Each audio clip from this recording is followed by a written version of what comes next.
तो दोस्तों आज हो गया 31 मार्च 2023 यूपी समेत देश दुनिया की सभी ताज़ा बड़ी खबरें लेकर आए हैं। सिर्फ आपके लिए चलिए खबर शुरू करते हैं। उससे पहले चैनल को अब तक सब्सक्राइब ना किया हो तो फटाफट चैनल को सब्सक्राइब कर दें, लाइक कर दें, शेयर कर दें ताकि इसी तरह की खबर आप हर रोज देख सकें। चलिए शुरू करते हैं आज की पहली बड़ी खबर। पश्चिम बंगाल के हावड़ा में रामनवमी के मौके पर हुई हिंसा को लेकर मुख्यमंत्री ममता बनर्जी का बयान सामने आया है। बंगाल के मुख्यमंत्री ने हिंसा को लेकर भारतीय जनता पार्टी पर निशाना साधा। ममता बनर्जी ने कहा कि उन्होंने पहले ही चेताया था कि मुस्लिम बहुल इलाके से यात्रा निकालते वक्त सावधानी बरतें, वहां से परहेज करें। ममता बनर्जी ने दावा किया कि जुलूस यात्रा का रूट बदला गया। उन्होंने ये भी कहा है कि अगर पुलिस वालों की इसमें संगीन भूमिका पाई गई तो उन पर कार्रवाई की जाएगी। क्रिकेटर से राजनेता बने नवजोत सिंह सिद्धू को 1 अप्रैल को पटियाला सेंट्रल जेल से रिहा किया जाएगा। उनके अच्छे आचरण के लिए जेल विभाग समय से पहले रिहा कर देगा। आपको बता दें कि सुप्रीम कोर्ट की तरफ से रोड रेस मामले में दोषी ठहराए जाने के बाद से सिद्धू पिछले साल 20 मई से जेल में हैं। अपने अच्छे आचरण के लिए सिद्धू को शीर्ष अदालत द्वारा दी गई 1 साल की सजा में 45 दिन की छूट मिलेगी। भगवान राम हमारे देश की पहचान है, केवल पत्थर या लकड़ी की मूर्ति नहीं। राजनाथ सिंह का बड़ा बयान। जी आपको बता दें कि रक्षा मंत्री राजनाथ सिंह ने बृहस्पतिवार को कहा है कि भगवान राम भारत की पहचान है, केवल पत्थर या लकड़ी की मूर्ति भर नहीं है। राजनाथ सिंह ने कहा कि सरकार अस्पताल बनाएगी, स्कूल बनाएगी, उद्योग लगाएगी और साथ में मंदिर भी बनाएगी। नफरती भाषण देकर फिर फंसे निलंबित बीजेपी नेता राजा सिंह दादर, पुलिस ने दर्ज किया केस। जी आपको बता दें तेलंगाना से भारतीय जनता पार्टी के निलंबित विधायक टी राजा सिंह फिर अपने भाषण के चलते मुश्किल में पड़ गए हैं। दरअसल महाराष्ट्र की दादर पुलिस ने 2 महीने पुराने भाषण के चलते धारा 153A के तहत मामला दर्ज कर लिया है। फिलहाल पुलिस मामले की जांच आगे बढ़ा रही है और भाषणों के वीडियो को फोरेंसिक जांच के लिए भेजा गया है। केंद्रीय गृह मंत्री और भारतीय जनता पार्टी के पूर्व अध्यक्ष अमित शाह ने दिल्ली के मुख्यमंत्री अरविंद केजरीवाल पर निशाना साधा है। आम आदमी पार्टी की ओर से जांच एजेंसियों के दुरुपयोग का आरोप लगाए जाने को लेकर पलटवार करते हुए अमित शाह ने पूछा है कि क्यों मनीष सिसोदिया और सत्येंद्र जैन को जमानत नहीं मिल पा रही है। उन्होंने आम आदमी पार्टी के आरोपों को खारिज करते हुए कहा कि केजरीवाल रोज छाती पीटते हैं लेकिन मामला कोर्ट में है।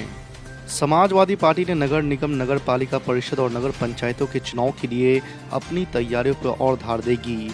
पार्टी 2 मोर्चों पर काम कर रही है। एक तो उसका सारा फोकस इन चुनावों के लिए वोटर लिस्ट में अपने समर्थकों के नाम जुड़वाने पर है, तो दूसरा वहीं बूथ कमेटियों का नए सिरे से गठन पर है।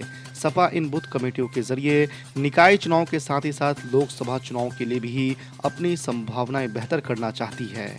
बीते दिनों बिहार में बेमौसम बारिश से किसानों की फसल नुकसान को लेकर मुख्यमंत्री नीतीश कुमार ने बुधवार को एक अन्य मार्ग में समीक्षा बैठक की और आपदा प्रबंधन विभाग को प्रभावित किसानों को फसल क्षति के भुगतान के लिए 92 करोड़ रुपए की राशि कृषि विभाग को अविलंब उपलब्ध कराने का निर्देश दिया।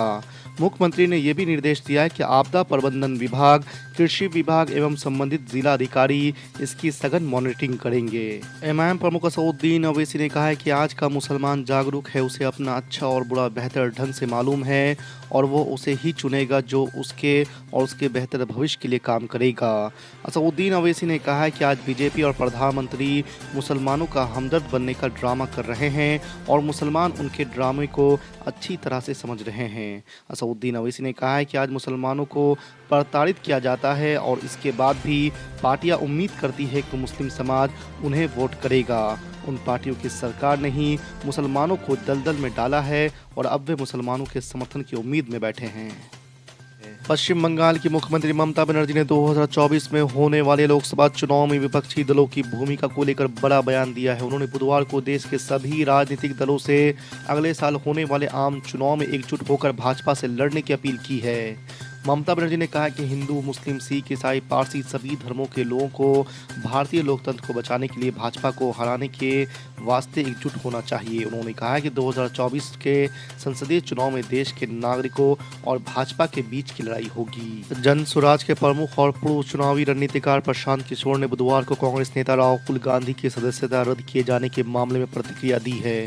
उन्होंने राहुल गांधी के सांसदी जाने को दुर्भाग्यपूर्ण करार देते हुए कहा कि ये लोकतंत्र के हक में नहीं है। नियम अपनी जगह पर है। बीजेपी के कद्दावर नेता अटल बिहारी वाजपेयी ने कहा था कि छोटे मन से कोई बड़ा नहीं होता है। प्रशांत किशोर ने कहा कि कोर्ट ने अपनी समझ से जो फैसला देना था वो दिया, लेकिन जो सरकार में है उन्हें राहुल गांधी को इतना समय जरूर देना चाहिए था कि वो ऊपर की कोर्ट में अपील कर पाते। हेट स्पीच को लेकर सुप्रीम कोर्ट ने बुधवार को बेहद अहम टिप्पणियां की है। कोर्ट ने महाराष्ट्र समेत उन राज्यों की सरकारों पर कड़ा रुख अपनाया है जहां हेट स्पीच के मामलों में कोई रोक नहीं लग सकी है। आपको बता दें कि जस्टिस के.एम. जोसेफ और जस्टिस बी.वी. नागरत्ना की बेंच ने ऐसी राज्य सरकारों को नपुंसक करार दिया। बेंच ने स्पष्ट तौर पर कहा है कि राज्य में हेट स्पीच की घटनाओं के लिए राज्य सरकार जिम्मेदार है। कर्नाटक विधानसभा चुनाव का बिगुल बज गया है। 10 मई को एक फेज में सभी 224 सीटों पर मतदान होंगे और 13 मई को नतीजे आ जाएंगे। बीजेपी सरकार पर कांग्रेस हमलावर है और 40% कमीशन समेत कई तरह के आरोपों से लगातार घिर रही है। वहीं बीजेपी का दावा है कि एक बार फिर से भगवा दल ही सरकार बनाने जा रहा है। राज्य में तीसरे दल के रूप में जेडीएस भी है। कर्नाटक में होने वाले विधानसभा चुनाव को लेकर एबीपी न्यूज और सी वोटर ने सर्वे करवाया है, जिसमें कांग्रेस की बल्ले बल्ले होती दिख रही है। कांग्रेस को अकेले दम पर पूर्ण बहुमत मिलने का अनुमान है। वहीं बीजेपी को तगड़ा झटका लग सकता है और पार्टी दूसरे नंबर पर और जेडीएस तीसरे नंबर पर रह सकती है। समाजवादी पार्टी के राष्ट्रीय अध्यक्ष अखिलेश यादव ने बुधवार को कहा है कि जब से भाजपा सरकार बनी है प्रदेश में किसानों को लगातार अपमानित और प्रताड़ित किया जा रहा है। उन्हें धोखे पर धोखे दिया जा रहा है। ओलावृष्टि और असमय बरसात से किसानों की फसलों को भारी क्षति हुई है, लेकिन किसानों को राहत देने से भाजपा सरकार लगातार मुंह चुराती नजर आई है। कर्ज, महंगाई और उपेक्षा से परेशान कई किसानों ने आत्महत्या तक कर ली है। एमआईएम प्रमुख असदुद्दीन ओवैसी ने यूपी सरकार पर सवाल खड़े करते हुए कहा है कि भारत के संविधान में धर्मनिरपेक्षता की जो बात है ये उसका उल्लंघन है। दरअसल एमआईएम प्रमुख असदुद्दीन ओवैसी का यह बयान यूपी सरकार के रामनवमी मनाने के लिए राज्य के हर जिले को फंड देने के फैसले के बाद आया है। उन्होंने इस फैसले पर खास ऐतराज जताते हुए बीजेपी पर दोहरे मापदंड अपनाने का आरोप लगाया है। उन्होंने ये भी कहा है कि टैक्स के रुपयों का इस्तेमाल किसी खास धर्म के प्रचार के लिए नहीं किया जा सकता है। कर्नाटक विधानसभा चुनाव की तारीखों का ऐलान बुधवार को हो चुका है। भारत निर्वाचन आयोग की तरफ से जारी कार्यक्रम के अनुसार दक्षिण भारतीय राज्य में एक ही चरण में 10 मई को वोट डाले जाएंगे। वहीं 13 मई को मतगणना होगी। राज्य की 224 विधानसभा सीटों पर सत्तारूढ़ भारतीय जनता पार्टी, कांग्रेस और जनता दल सेकुलर दावेदारी पेश कर रही है।